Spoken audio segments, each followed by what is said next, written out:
আল্লাহ যা করেন তা মঙ্গলের জন্যই করেন, সমাজে প্রচলিত বাক্যটির সঠিক ইসলামী ব্যাখ্যা কি? আল্লাহ রাব্বুল আলামিন আমাদের জন্য দুনিয়াতে যা কিছু করেন এর পেছনে মঙ্গল থাকতে পারে, আমাদের কোনো কল্যাণ থাকতে পারে, এই সুধারণা আল্লাহর প্রতি রাখা। এর মাধ্যমে আমরা মানসিক যন্ত্রণা এবং কষ্ট থেকে রেহাই পাই, আল্লাহর প্রতি সুধারণা রাখা হয়। আর তাছাড়া দুনিয়াতে মানুষের যত অসুবিধা হয় এগুলো তিনটার যে কোনো একটা হয়। নাম্বার এক, কোনো বিপদ কোনো কষ্ট হলে তার মাধ্যমে আল্লাহ বান্দার গুনাহ মাফ করেন। কোনো অন্যায় করেছে, আল্লাহ তার জন্য দুনিয়াতে কোনো একটা কষ্ট দিয়েছে, ওইটাকে কাটাবার জন্য, আল্লাহ তাকে আখিরাতে পাকড়াও করতে চান না সেই জন্য। আবার কখনো কখনো বিপদ বা কষ্ট হয় আমাদের মর্যাদাকে বৃদ্ধি করবার জন্য। আবার কখনো কখনো আমাদের কষ্ট বা বিপদ হয়, অসুবিধা হয় আল্লাহর পক্ষ থেকে পরীক্ষার অংশ হিসেবে, যে সে বান্দা কতটা টলারেট করতে পারে, সবর করতে পারে কিনা, করে কিনা, তার মানসিকতা কি হয় আল্লাহ সবই জানেন, বাস এটাকে আল্লাহ প্রমাণ করতে চান। তো যে কোনো অসুবিধা মানুষের হবে এর পিছনে কোনো না কোনো কল্যাণ নিহিত থাকে যদি মানুষ সবর করতে পারে, সঠিক আপনার সিদ্ধান্ত যদি নিতে পারে। এই অর্থে বান্দার জন্য কোনো কষ্টকর বিপদের কিছু আসলেও তার পেছনে কোনো না কোনো কল্যাণ নিহিত থাকে। এই চিন্তা, এই ঈমান, এটা শুধু মানুষকে সান্ত্বনা দেওয়ার জন্য না, এটা বাস্তবতাই। আর এই বাস্তবতার প্রতি যখন বিশ্বাস প্রগাঢ় হবে তখন তার জীবনে দুঃখের মধ্যেও সে সুখ পাবে। এই জন্য পৃথিবী জুড়ে সবচেয়ে বেশি তুলনামূলক মুসলমানরা সুখে থাকে। তার প্রমাণ কি? তার প্রমাণ হলো বিশ্ব স্বাস্থ্য সংস্থার জরিপ অনুযায়ী প্রতি বছরে, আপনি বেশ অনেক বছরের জরিপ মিলিয়ে দেখতে পারেন, সৌদি আরবের রিয়াদ থেকে একটা বই প্রকাশিত হয়েছে, রব্বি আল্লাহ, আরবি মূল বইয়ের নাম। এটা 40-50টা ভাষায় অনুবাদ হয়েছে। এটা বাংলা অনুবাদটা আমি করেছিলাম আরো বোধহয় 10-12 বছর আগে। তো ওই বইটাতে একটা ছক দেখানো হয়েছে বিশ্ব স্বাস্থ্য সংস্থা জরিপ অনুযায়ী পৃথিবী জুড়ে আত্মহত্যার প্রবণতা ধর্মবিশ্বাসের ভিত্তিতে।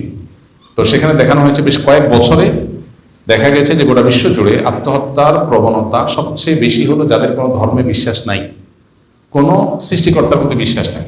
তো যাদের কোনো ধর্মে বিশ্বাস নাই তাদের আসলে মানে সান্ত্বনার কোনো জায়গা নেই।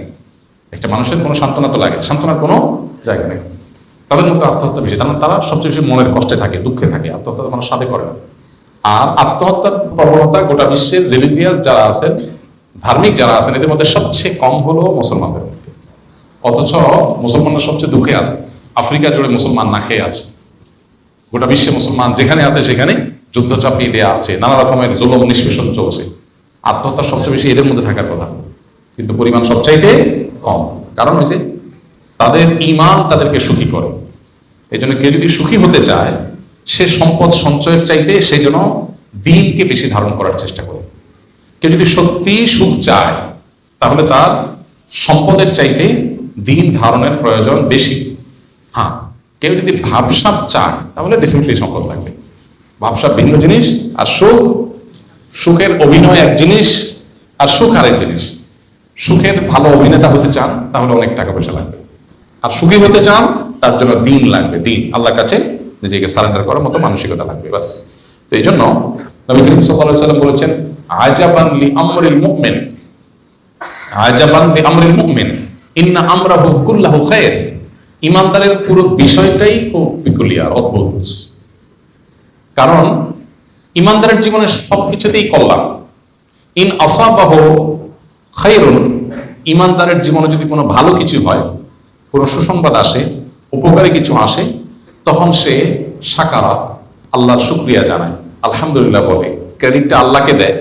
তো একদিকে সে নেয়ামত পেয়েছে, আবার শুকরিয়া আদায় করে সে সওয়াব পেয়েছে, দুই দিকে লাভ। ওয়াইন আসাবাহু শাররুন, আর ঈমানদারের যদি কোনো ক্ষতি স্পর্শ করে তাকে, বিপদ আসে, সবারা, তখন সে সবর করে, ধৈর্য ধারণ করে। ফাকানা খায়রাল্লাহ, আর ধৈর্য ধারণ করলে তার বিনিময়ে সে আল্লাহর কাছ থেকে রিওয়ার্ড পায়। তাহলে সুখ পেলেও তার লাভ, দুঃখ পেলেও হাতে মরলেও লাখ, বাঁচলেও লাখ। ঈমানদার অবস্থা এরকম। এই জন্য নবীজি বলেছেন আজাবান লি আমরিল মুমিন। এই জন্য যে ভাই প্রশ্ন করেছেন তার প্রশ্ন উত্তর হলো এটাই, যে আল্লাহ যাই করেন বান্দার জন্য মঙ্গলের জন্য করেন। এর মানে হলো সবর যদি করতে পারে বান্দা, তাহলে দুনিয়ার কোনো অকল্যাণ, দুনিয়ার কোনো কষ্টই মানুষের জন্য ক্ষতিকর নয়। শুধু সবর যদি সে করতে পারে, এটা তার বহুগুণ লাভ হয়ে তার কাছে ফিরে আসবেই আসবে। আল্লাহ আমাদেরকে সবরের তৌফিক দান করুন। একটি মাত্র আমল আছে, যে আমলের বিনিময়ে আল্লাহ ব্লাঙ্ক চেক দিবেন। ব্ল্যাঙ্ক চেক দিবেন। সমস্ত আমলের বিনিময় এত নেকি, এত সওয়াব। কোরআন কারীমের একটা হরফ, একটা অক্ষর তেলাওয়াত করলে কত নেকি? 10টা নেকি। নেকি কি? নেকি জিনিসটা কি? আখিরাতের কারেন্সি। আমরা টাকাটা ভালো বুঝি, যদি বলতাম যে 10 টাকা পাওয়া যাবে, তাহলে এটা ব্যাখ্যা করা লাগতো, তাই না? যে একটা অক্ষর পড়লে 10 টাকা পাওয়া যাবে, আরে টাকা বাদ দেন, 10 পয়সা পাওয়া যাবে, তারপরেও কি বোঝা যাইত। বাট নেকি বুঝি না, এটা আখিরাতের কারেন্সি। যে দেশে গেলে আর ব্যাক করবেন না, যে দেশের কারেন্সির আর কখনো কনভার্ট করার দরকার হবে না, যে জগতের কারেন্সির কখনো কনভার্ট করার দরকার, কারণ ওখান থেকে আর কোনো জগতে যাওয়ার অপশন নেই। লাস্ট ডেস্টিনেশন অফ লাইফ, মানুষের জীবনের সর্বশেষ গন্তব্য, সেখানকার কারেন্সি প্রতি হরফে 10 নাকি 10টা কারেন্সি। কিন্তু সওয়াবের ব্যাপারে আল্লাহ বলেছেন ইন্নামা ইউওয়াফাস সাবিরুনা আজরাহুম বিগাইরি হিসাব। যারা ধৈর্য ধারণ করবে বিপদে আপদে কষ্টে জিমখেসে, যাক আল্লাহর ফয়সালা মেনে নিস, হজম করবে, আল্লাহ তাদের বিনিময় দিবেন ব্ল্যাঙ্ক চেক দিয়ে, হিসাব ছাড়া। আল্লাহ আমাদেরকে সবর করার তৌফিক দান করুন। আজকের সমাজের নামাজি কালামী মানুষ পাবেন, পর্দা করেন, হাত মোজা পা মোজা করেন, সেরকম পর্দানসীন মহিলা পাবেন, দাড়ি টুপি আছে মাশাআল্লাহ, হালাল হারাম মেনটেন করেন, এরকম মানুষ পুরুষ পাবেন। কিন্তু সবরকারী মানুষ খুব বেশি পাবেন না, খুব কম। আলেম বড়, সবর নাই।